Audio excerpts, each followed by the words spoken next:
I can't say too much about our speaker without taking from her things she will be telling us about herself. Just know that her educational pilgrimage started at, well, at least for college, at Masters University, or college right over at the, that little school we played basketball against. We went from there to Yale University in New Haven, Connecticut, and then to Columbia University in New York. But that's not the real story. But in this great and long pilgrimage, Sarah Thebarge has experienced things that she talks about with such beauty. Her book is fabulous, and her insight into suffering and what we can do as Christians and be in it all is just quite remarkable. So, Sarah, I'm so glad you're here. Would you welcome her to Westmont College? Thank you so much. It's great to be here with you all this morning. Usually at the beginning of chapel, I would say, take all your distractions, take all your devices, leave them at the door, and forget about anything that is weighing you down for the next half an hour. But over the weekend, we saw that the world went through some unbelievable tragedy, and you may be carrying those things with you this morning. And so my invitation to you would be, don't leave them at the door. Bring them with you. Whatever's weighing you down, whatever's heavy on your heart, whether it's for something in the world or something for you personally, bring that with you, because this morning we're going to talk about when you feel discouraged, when you feel defeated, when you feel like giving up, what is the one thing that will keep you going? I asked myself this question a lot over the summer. I spent the summer 3 months living in Togo, which is a country in West Africa. I am a physician assistant as well as a writer, and so I went there to work at a new hospital that just opened up. I flew into the capital city of Lomé, which is on the coast. The hospital is a 9-hour drive north in a little town called Mongo. I had to wait 2 days in the capital city for my driver to come to take me up north, and so I stayed at this guest house. But the staff at the guest house spoke no English, and I only speak a tiny little bit of French, but we had to rely on my little knowledge of French to try to communicate. So those of you who have tried to learn a new language or who have had a cross-cultural experience probably can predict what I'm going to say next, which is that in the first hour that I was there, I managed to make a total idiot out of myself. Instead of telling the staff that the internet wasn't working, I told them that their Wi-Fi was unemployed. And then I had read this thing about food prep, that even if you buy bread at the market, you're supposed to bring it back and bake it again to kill all the germs off of it. And so the cook asked me if I wanted bread with my dinner, and I said yes, but, and then I tried to tell him everything in French that I just told you in English, but I don't know that much French, and so what I ended up telling him was, yes, I would like bread, but you have to set my bread on fire. If my bread is not on fire, it could hurt me, it could make me sick, it could even kill me. And he looked at me like, what must Americans be like if they're trying to eat flaming bread at dinner? And then, a couple minutes later, he told me that dinner was ready, and so I sat down at this table, and the food that he had made looked beautiful. And so what I meant to say in French was, wow, I'm really hungry, which is j'ai faim, but instead, I said j'ai une femme, which means I sat down at dinner, looked at all this food, and said, wow, I have a wife. So, needless to say, when my driver came to get me 2 days later, these people were super stoked that I was going to be leaving. Before we got in the car to make this 9-hour drive, I sat down and had breakfast with my driver, who's this very kind Togolese man, and he asked if I would tell him about my story. So I told him that I had had this plan for my life, that I was going to go to Yale and then Columbia, and I was going to have a great career as a medical reporter, but that I got breast cancer when I was 27 years old, and my whole plan fell apart. I ended up almost dying. After that, I got out of the hospital, I sold everything I had, I got a one-way ticket to Portland, Oregon, because it was as far away as I could get from Connecticut without dropping into the ocean, and I landed in Portland with just a suitcase of clothes and a broken heart, and I started over. It It was at that time that I met a Somali refugee woman and her daughters on the train in Portland. I ended up having a conversation with a mom, then I got her address, and then I went to check on them, and then I developed this relationship with the family. I started a blog about them, and then the blog turned into a book. So the book is called The Invisible Girls, and it weaves my story together with theirs, and all of the proceeds from the book are going into a college fund for the 5 little Somali sisters that I wrote about. We have the book out here for sale in the lobby, so if you'd like to read more about the story, it's not only heartbreaking, but it's also hysterical watching these little girls see life in America for the first time. But anyway, if you want to get a copy, if you want to support their college fund, please stop at the table afterwards. So anyway, I told my driver a little bit more about this story, about the Somali girls and about the book, and he listened, and then he's this very wise and gentle Togolese man, and he said, "Love looks around." I said, "It does, doesn't it? Love looks around. Love looks around through the eyes of God's compassion and love. Love looks around and sees marginalized people that the world often overlook. Love looks around." He nodded, and he took a sip of his coffee, and he kept nodding, and then he said, "Speaking of looking around." And then he told me that on the road that we were about to drive on for 9 hours, parts of it are desolate, parts of it are unpaved. There are often carjackers that jump out and carjack cars in these areas. And he said, "Speaking of looking around, as we're driving, I want you to look around and tell me if you see men with guns."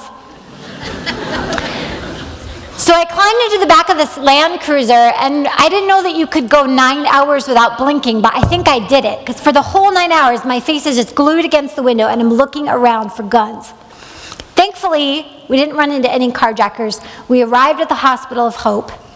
It's a 40-bed hospital. They have patients there dying of things like tuberculosis, malaria, meningitis. We had a little girl whose mom pierced her ears, and the little girl died of tetanus. They don't have any common vaccines like we do here. The shifts were 28 hours long. I would go to work at 7 o'clock in the morning, work all through the day, all through the night, and then get off at 11 o'clock or noon the next day. And I saw more people die in 1 week than I had seen in 10 years of practicing medicine in the States before that. There was this one little girl in particular who really captured my heart. Her father carried her into the hospital, and this 2-year-old little girl had cerebral malaria. So malaria is a parasite that's transmitted by a mosquito bite, and especially in children, the parasite attacks their brain, gives them seizures, and sometimes they go into a coma and die. So the father brought this little girl in seizing. We admitted her to pediatrics. We started giving her medicine for the malaria and for the seizures. The father was the most devoted parent I've ever seen in my life. He slept under his little girl's crib.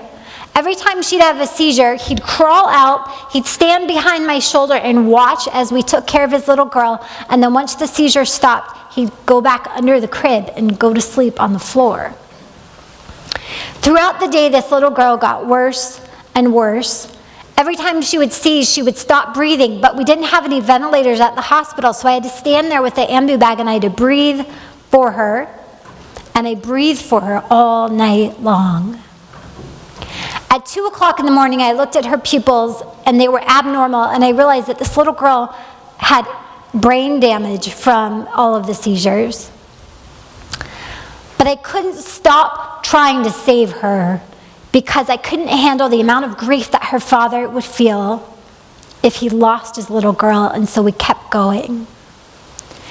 At 6 o'clock in the morning, I looked at her pupils again, and they were blown, which meant that this little girl was brain dead, and she was gone. I just looked at her father, and I shook my head, and he went running out of the hospital. I went after him to see where he'd gone, and the sun was just starting to come up at 6 o'clock in the morning. He's kneeling in the dirt, facing the sunrise, because he's Muslim and he's praying towards Mecca, and he has tears just streaming down his face. I left him as he was, and I went back inside, I took out the little girl's IV, I took the patches off her chest, I wrapped her in cloth, and when the father came back in, I handed him the body of this little girl, the little girl I couldn't save. And I said in French, "Je suis désolée." I said, "I am so sorry."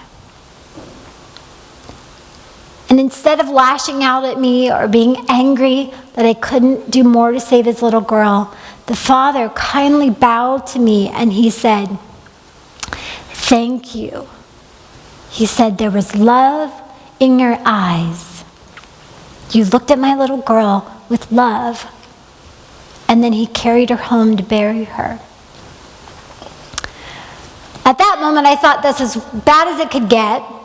I was so tired, I was so exhausted, I was heartbroken at how many patients I was losing. And then, just when I thought it couldn't get worse, it did. I ended up getting malaria. I ended up getting admitted to the hospital as a patient for 3 days. And then, for 2 weeks after that, I was in bed, couldn't get out of bed.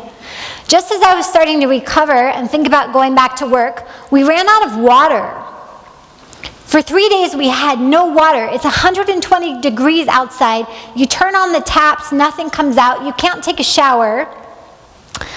It's 120 degrees. I'm thirsty, I'm hot, I'm tired, I'm sticky, I'm sweaty, I'm exhausted, I'm miserable. And I thought, God, I am done.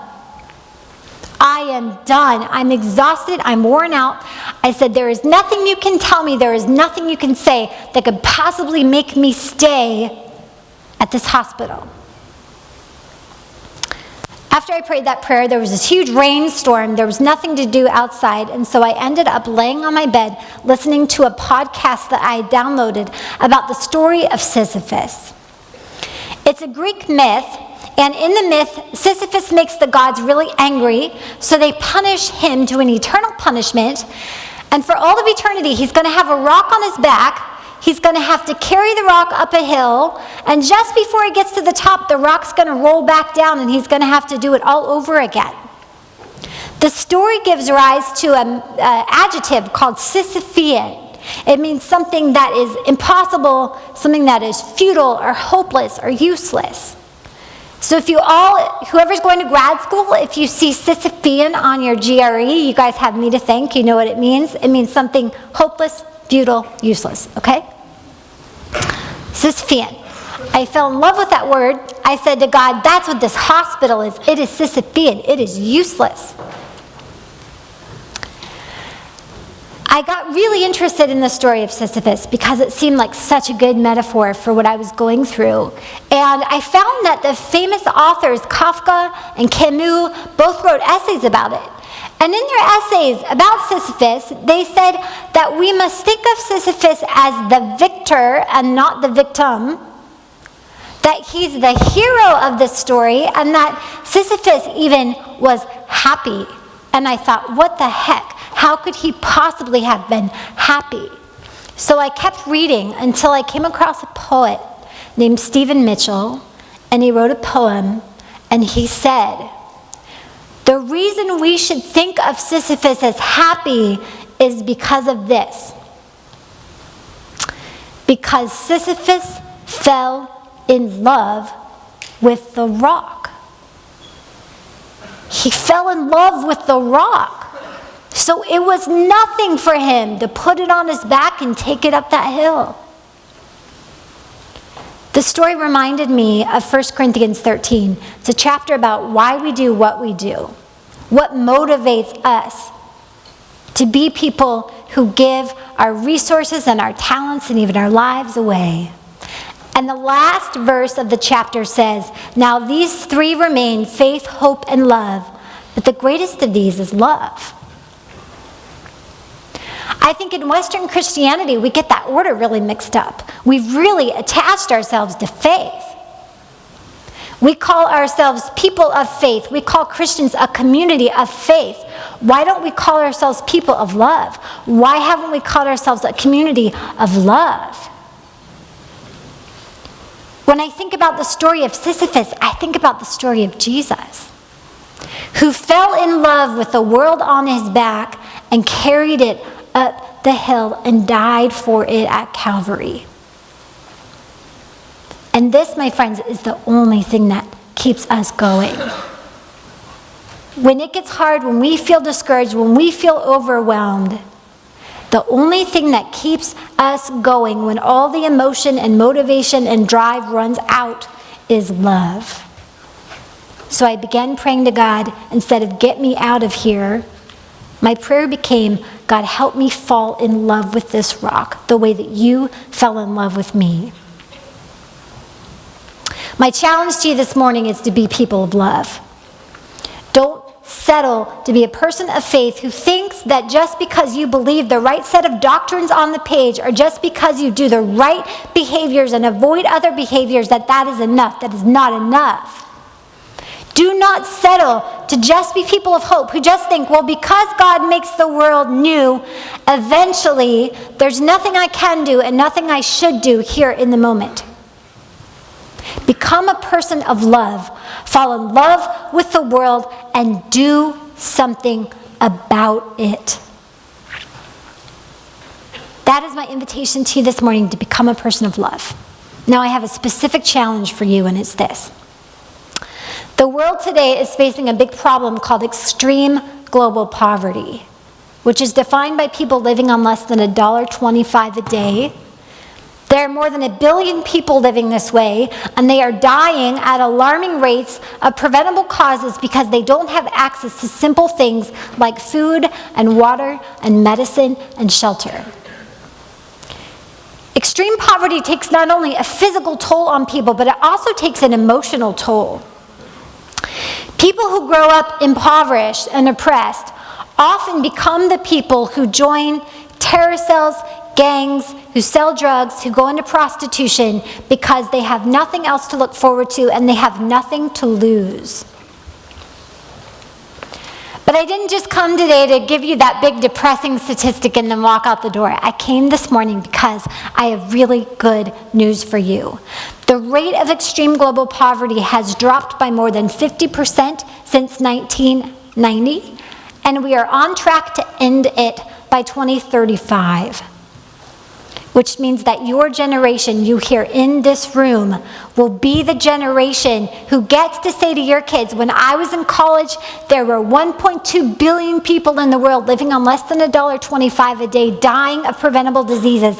And that doesn't happen anymore because we ended it. You guys get to be the ones to say that. But you will not be able to put an end to poverty if you settle to just be people of faith. You settle just to be content because you believe the right stuff in your head.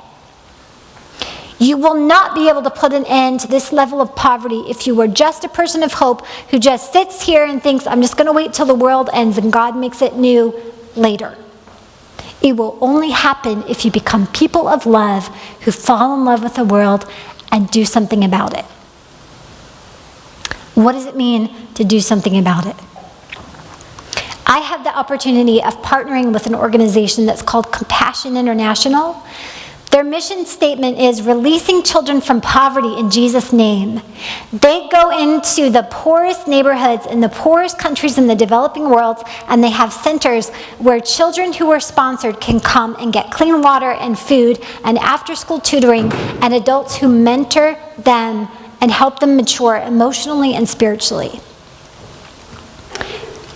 For $38 a month, you can sponsor one of these children and really change their lives. The day before I left Togo, I had the chance to go to a compassion site in Togo, and I had the opportunity to meet the little guy that I sponsor. His name is Felix, and he's 14 years old. And I had the chance to go to Felix's house, which is here up on the right. He lives with his mom, his dad, his brother, and sister in a dirt lot. And they've gotten scraps of wood and metal, and they've put it together to make this shack that they live in together. They've got no running water, they have no electricity, they don't even have a toilet. Everybody in their neighborhood just goes in the dirt. Before I sponsored Felix, he was running behind in his schoolwork because he'd bring his books home and it would get dark, and he didn't have a light to see, so he couldn't keep up with his schoolwork. And now that he's sponsored, he gets to come to the center and get a meal and get help with his schoolwork, and he's actually excelling in his schoolwork. And there are millions of children just like Felix. Millions of children, and all they need is a chance to get the basic things to develop into adults who are intelligent, who have integrity, and who are people of love.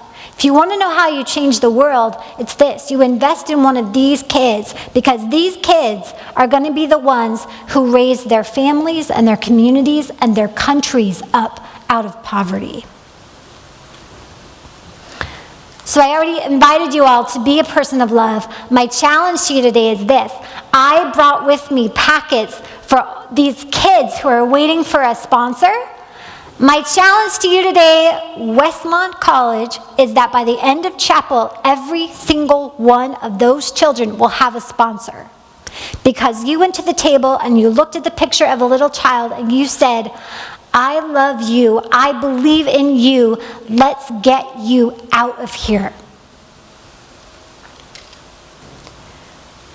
That's my challenge to you today. It may cost you something. So you may have to wait in line, and you may be a little bit late to lunch. You may have to get creative. Maybe you don't have $38 a month, and maybe you can say to 4 friends, let's get together and each do $10, and we can sponsor a child together. You may have to give up a $15 movie ticket and stay home and watch Netflix instead. You may have to eat in instead of going out to eat on a Friday night. You may have to say, hey guys, let's eat in the cafeteria instead, so that some little kid in Bangladesh can have the chance to go to school, to be able to be a part of compassion, and to grow up to raise his family and his community and his country out of poverty. I can think of no better reason to eat leftovers on a Friday night than that. It's amazing. So it may cost you something to be a person of love in this world, but love is the only thing that will change the world, and love is the only thing that will keep you going when you feel defeated and when you feel discouraged, when you see the evil in the world, when you see all the problems in the world. The only thing that will keep you persisting after it is love. So I would invite you this morning to think about the story of Sisyphus, to think about the story of Jesus, to be a person who falls in love with this world and carries it higher. I'm going to pray for you in a moment, and I'm going to dismiss you. Like I said, we have Invisible Girls books out here, so please stop by and get a copy. We have packets for the kids who are waiting to be sponsored. Please take action, make the sacrifice, make the choice, sponsor a child with compassion. And as you go into the rest of your semester, as you go into the rest of your life, choose to be a person who doesn't settle for anything less than being a person of love. Jesus, we thank you that we can come here this morning. We thank you that you fell in love with us, that you put us on your back and you carried us up the top of Calvary, that you loved us enough to sacrifice your life for us. Jesus, I pray for every single student in this room. I pray that you would capture them with the love that you have for them as an individual. And I pray that out of that love that they would be motivated to love the world in the same way. I pray that you would use them, that you would use their generation to be the ones who ends extreme poverty, who invests in the children and the generation behind them, who become people of love, who fall in love with the world and carry it up. It is in your precious name that we pray. Amen.